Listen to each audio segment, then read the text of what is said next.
to Minutes with Celeb. My name is Aralola Olamuyiwa and you're watching TV Independent. Today I have with me a very beautiful, damsel. That's what I call her. I like to call her that. Yeah, she's the first female talking drummer here in Nigeria. Please make welcome Aralola Olamuyiwa. How are you doing, ma'am? I'm doing well, thank you. Good to have you here. It's like the third time. Yeah, so let's start with you, okay? It has always been a wonder for me. Like, how long does it take you to actually sit down to put this together, to build it together? Well, it takes about 12 to 14 hours. Wow. It's done by 5 boys. 5 months. Oh, I used to think it was about 6 months. Yes, now it's 5. Okay. Alright, so what was it that triggered the hairstyle? Because right now it's like your unique selling point. It's one of your unique selling points. So what triggered it for you to come up with this concept? Yes, the need to match my name with my identity. Okay. ARA means wonder, mystery, Okay. and you don't know what to expect with the brand, with the name. I mean, beautiful things and creative things. So the braid actually is outstanding. It's still African, but it's unusual. And ARA is unusual. So now let's talk about your musical career. Starting off, how were you accepted into music industry? Because we know that we don't really find women who drum. It is rare, especially during your era when you started. So how was it? How was it accepted into the industry? It wasn't so tough because before I met, I was an Afrobeat artist and I was Aralola, so my face was already well known.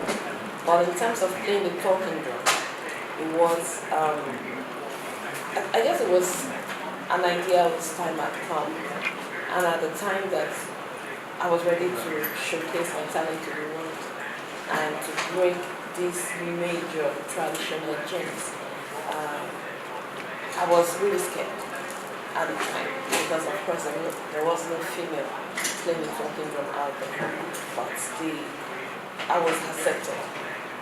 I was accepted. It was beautiful, and I've gotten encouragement ever since, right from the very first time. So of course you have encountered challenges along the way. True. So what was the motivating factor for you? What motivated you to? What made you keep pushing? Like, look, this is a brand. I need to keep moving forward. Lots of challenges from day one. Lots. For instance, when I wanted to start playing the talking drum, nobody wanted to teach me.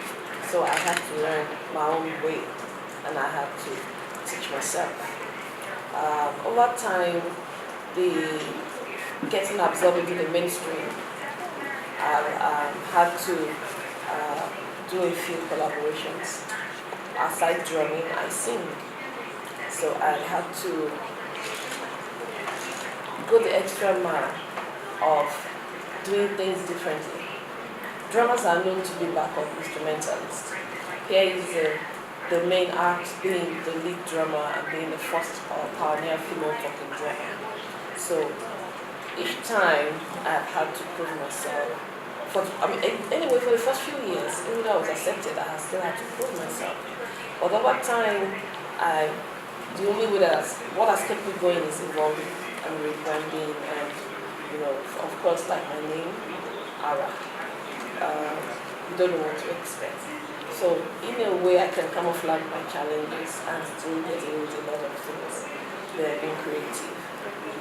Yeah, because you're spontaneous. Yes. You can just come up with different concepts, different. In fact, I've seen the energy on stage. It is massive. Yes. It's, like you go to the dance, the drum, and you walk back, you come forward, and all. I tell you. Now let's talk about culture here in Nigeria. Because your songs, your way of life depicts culture. Yes. Do you think we're doing enough to promote culture here in Nigeria to the outside world? Absolutely not. We're not. I would say, and I dare to say that we're paying more of lip service to this. As a matter of fact, this is so timely, because this is what has spurred me to come up with something I call I Love My Culture. And I'm taking this around the campuses and all over Nigeria and different parts of the world, but we're starting from home, charity begins at home. We need to bridge the cultural gap. People have so to speak, being detached from their culture because the culture has been demonized and seems barbaric to some people. But your culture is your DNA. Your culture is you. You cannot run away from your DNA. And in looking at government, they're doing something, but it's not enough. And I tell you that we're just scratching the surface. His Imperial Majesty, the Army official, came on strongly, promoting and projecting our culture. And he's doing wonderfully well in that aspect. But I would implore the government to engage more of the artists to do this. We need tourism ambassadors, we need cultural ambassadors to further project and promote our cultural values and tourism potentials. Yes. Now, you talked about coming up with a project, I Love My Culture. Can you give us an insight? Yes. I love my culture. I realize that we need to bridge this cultural gap. There's nothing wrong with being, how do I put it, westernized, if I put it that way, and still showcasing our culture. The culture is the way of life of the people, and the different aspects of culture. Yes, some people might feel like, okay, I don't want to be Aralola. I want to be known as, I want a foreign name. Choosing your local name is part of our culture. Because I will have to speak in Yoruba here and you permit me. Yoruba ni ile la ma wo kati somo lórúkọ. Now, my name means something big. My name was given to me by my grandfather. And there was a reason why. There was something that he saw, that he knew, that made him give me that name. If you look at your family, for instance, once you see Ayo in front of the name, you know they're from the drums family, the talking drum, or the drums family. If you see Oshun before a name, you know that, okay, these are probably has something to do with the Oshun deity, and etc., etc. If you see Oye, you know that, okay, these are probably from the family where they have a particular masquerade or a chieftaincy title or a kingship or something. So we look at the names, we look at our mode of dressing, we look at our food, we look at generally lifestyle. So I'm saying to our youths, be proudly you. Be proudly Igbo, be proudly Yoruba, be proudly Shekiri, be proudly Urobo, be proudly Edo, be proudly Isha, be proudly TV, be proudly Calabar. Promote your culture, project your culture. It is who you are. You cannot. Okay, look at ARA for instance. These bangles are made from Accra. I'm projecting my culture. This cape is made from Accra. I'm projecting my culture. Etc. etc. I'm putting on a combination, a cosmopolitan African. I still got my African motifs all around me, from my hair, my beads, my bangles, and everything. I'm sure that no one would see me and say I'm not looking beautiful and saying I'm not looking trendy. I'm still looking trendy, despite the fact that I'm projecting our culture. Now we want this to also, I want the youth to emulate things like this. Because if we look at the Omoluabi, it's a character now, it says, rot your immunity in one shape. If you rot your immunity in one shape, you would desist from certain things. You would not want to be associated with certain societal vices or evil or something.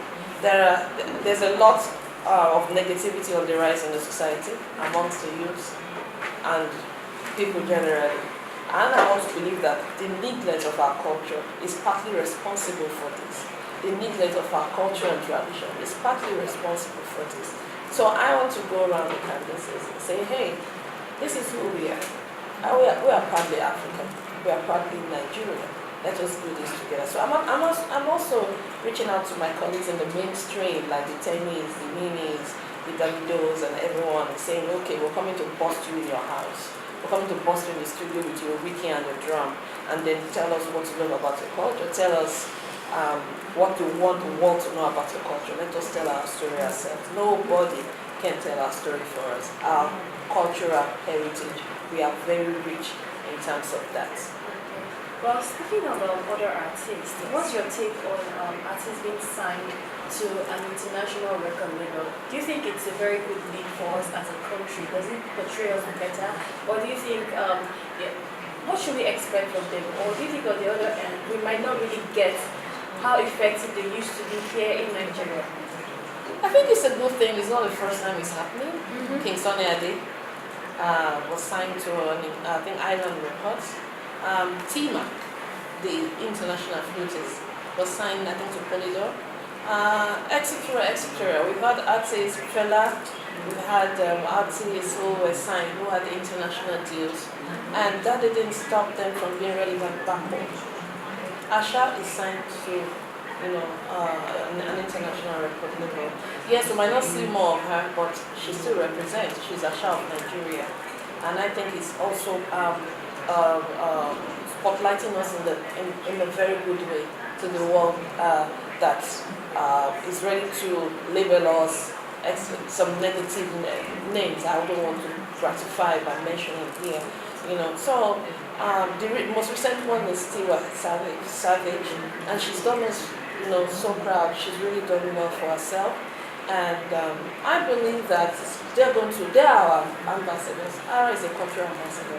I see them more as tourism ambassadors for our country, of our great country, Nigeria. So I believe it's in a good light, and I believe that as they go on in their endeavors, it's going to open more doors for more artists. Sean Kuti was recently nominated for the Grammys. I don't know if he's on an international record label, but yeah, my colleagues are doing so well, and they are all over the place. Nigeria to the world. Yes. Okay, so now let's talk about in an interview I read that you talked about coming up with a project, Yes. a building project, Yes. a drum academy that would cost about 600 million naira. I stand to be corrected. So how far have you gone on this project? The journey of 1,000 miles begins with a start. We have started.